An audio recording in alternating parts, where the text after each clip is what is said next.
동남아 최대의 강과 호수를 갖고 있는 캄보디아는 물이 풍부한 곳입니다. 그러나 농수로가 거의 전무한 시골에서는 건기에 물 부족이 심각한데요. 우기가 시작되기 직전인 4월의 땅은 바짝 타들어갑니다. 이 시기 더욱 바쁜 사람이 있는데요. 캄보디아 시골 마을에 우물을 놓아주는 김형기 씨입니다. 지금 물이 흐르던 개천이 지금 바짝 말라갖고 거의. 이번 건기 캄보디아에서는 유난히 가뭄이 심하다고 해요. 바짝 말랐네요. 예. 캄보디아 농촌 마을에서 흔히 볼 수 있는 웅덩이의 물은 가뭄으로 오염이 더욱 심각합니다. 아유, 이 때문에 심할 것 같아요. 예, 모기 등으로 인한 전염병이 우려되고 있고요. 전염병.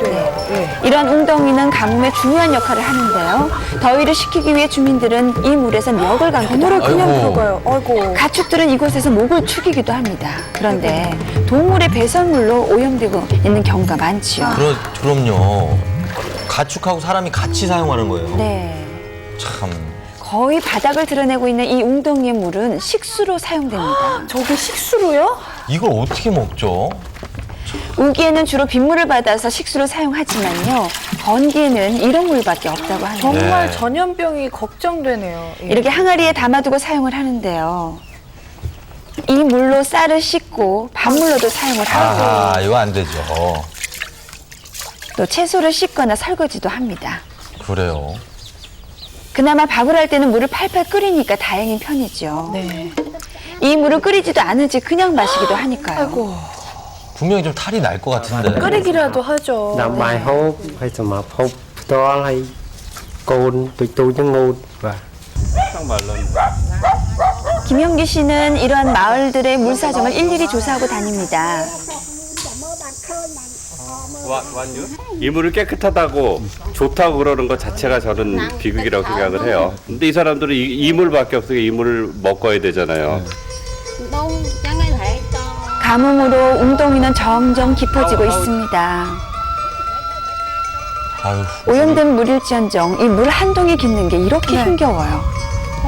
또 아슬아슬한데 물에 빠지시는 거 아닌지 모르겠어요.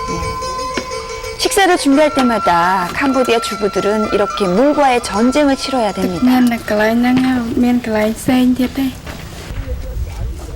이 물 한 동이를 깨끗한 물로 바꿔주고 싶은 것이 김형기 씨의 소원이지요. 고르고 골라 선택한 닭개오의 한 마을에 드디어 우물 공사가 시작되었습니다. 네. 10가구가 사는 마을이라 작은 우물 하나면 충분해서요. 공사의 규모는 그리 크지 않습니다. 그래도 마을 사람들의 기대가 커서요. 이렇게 다들 나와서 물을 기다립니다. 이제 물이 나오기 시작하네요. 예, 다행히 물을 찾아내긴 했습니다. 네. 그런데 아이들의 표정이 시큰둥하죠. 왜 그럴까? 그동안 마셨던 물보다 더 진한 흙탕물이 처음 그런 시작하는 우물이 물이라 실패할까 봐 흙탕물이 한 조마조마합니다. 30분, 40분 지나면 깨끗한 물이 나오기 시작할 겁니다. 그리고 완전히 깨끗한 물이 나오려면 한 일주일에서 2주일 정도 펌프아웃을 해야 깨끗한 물이 나올 수 있어요. 네. 그 순간 마을 사람들 사이에서 박수가 터져 나오지요. 깨끗한 물이 나오기 와. 시작했습니다. 정말 나오네요. 정말 여태껏 보던 물이랑 달라요. 예, 가장 네. 좋아하는 것이 역시 마을의 아이들이지요. 아, 얘들이 정말 물 만났네요. 네, 신났어요. 그동안 오염된 웅덩이에서 목욕을 해왔던 아이들, 40도를 오르내리는 더위 속에서 이제 아이들은 깨끗한 물을 마음껏 누릴 수 있게 됐습니다. បានបងប្អូនយើងកូនក្តៅមួយថ្ងៃក្តៅគ្មានទឹកគ្មានភក់អីទេ 고생을 많이 하신. 예, 캄보디아 아이들은 오염된 물로 인해 병치레를 자주 하는 편인데요. 그런 아이들이 이렇게 좋아하니까 김영기 씨는 그동안에 노고도 있고 그저 흐뭇합니다. 할 수 있는 한도 내에서는 이 물 지속적으로 축원을 할 거고요. 그리고 계속적으로 저희는 이 물을 관리를 해서 뭐 고장 나거나 이런 걸 다 고쳐주고 뭐 언제까지가 될지 모르지만 할 생각입니다. 다음날 캄보디아의 한 농촌 마을에서 특별한 행사가 열렸습니다.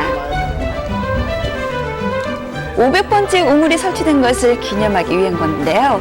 이 모두 한국의 기업과 개인들의 십시일반으로 가능한 일이었습니다. 네. 요즘 캄보디아 농촌 지역들에서는 우물 덕분에 한국의 이미지가 좋다고 하네요. 안 그럴 수가 없죠. 최근 집중적으로 우물을 설치해주고 있는 캄포 지역의 한 마을.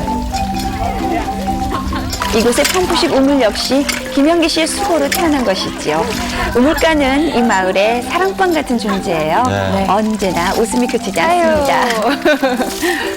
귀여워, 애들도. ខ្ញុំឥឡូវមានការសប្បាយរីករាយណាស់ដែលមានទឹកស្អាតនៅក្បែរផ្ទះបានកូនចៅងូតស្រួលមិនអាចធ្វើដំណើរទៅឆ្ងាយដូចមុនទេ 우물이 생기고 난 후 이 마을의 풍경도 달라졌어요. 우물은 마을의 중심이 되었고요. 아이들의 놀이터가 되기도 했지요. 네. 이런 게 다 추억이 되죠. 예, 특히나 건기 아이들은 이 우물가를 떠나지 않는다고 합니다. 뭐 가장 달라진 건 애들이 언제 이렇게 건기에 목욕을 해보겠어요.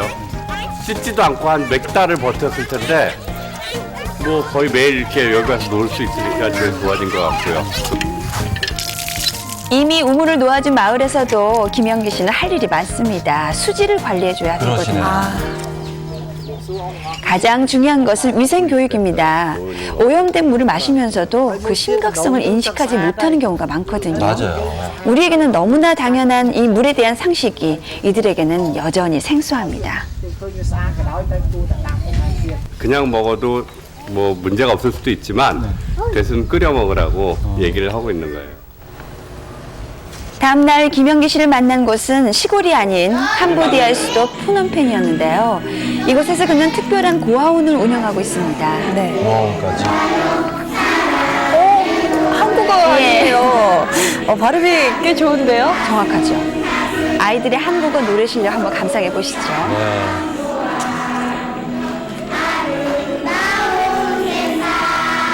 잘 부르는데요.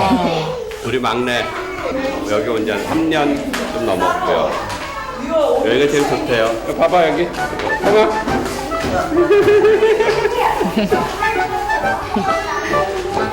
이곳은 단순히 음식과 잠자리만을 제공하는 고아원이 아니고요. 아이들의 교육까지 하고 있습니다. 아이들의 한국어 실력은 바로 이런 정식 교육으로 쌓은 것인데 얼마나 잘하는지 한번 보실래요? 어디요? 오. 리을이 바뀌었어요, 근데. 저는 뻘입니다. 저는 여투사입니다. 저는 감사합니다. 아, 그래요? 네. 우리 감사합니다. 아이들 중에 공부를 잘하고 한국말을 잘하면 그 한국으로 보내서 공부를 시켜서 이 아이들이 장차 캄보디아의 지도력으로 클 수 있으면 좋겠다 이런 생각을 해서 그 교육이라는 이런 부분에 집중 투자를 하고 있습니다. 캄보디아는 결코 가난한 나라만은 아닙니다. 거친 오늘을 헤쳐나가기 위한 온정이 펼쳐지고 있으니까요. 가뭄에 지친 이 아이들에게 시원한 물 한 줄기 선물한 한국의 정, 김영희 씨는 지금 캄보디아에 코리아를 심고 있습니다.